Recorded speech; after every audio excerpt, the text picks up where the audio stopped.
ఇక వివరాల్లోకి వెళ్తే ప్రముఖ నటుడు ఎస్వి రంగారావుతో కలిసి నటించే భాగ్యం తనకు కలగనందుకు బాధగా ఉందని కేంద్ర మంత్రి చిరంజీవి అన్నారు.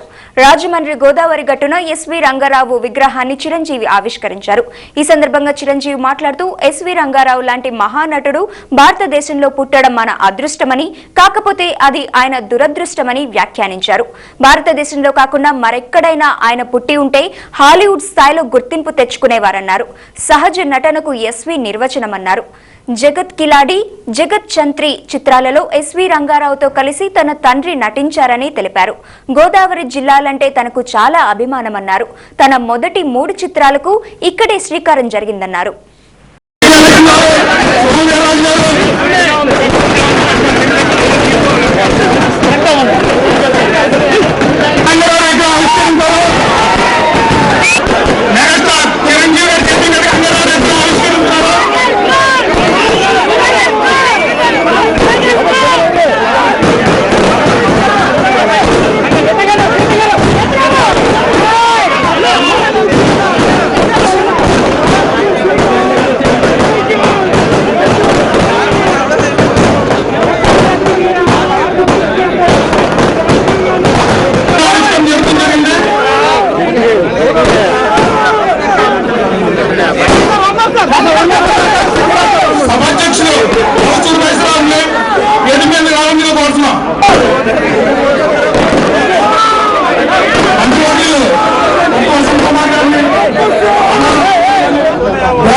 చైర్మన్ అయినటువంటి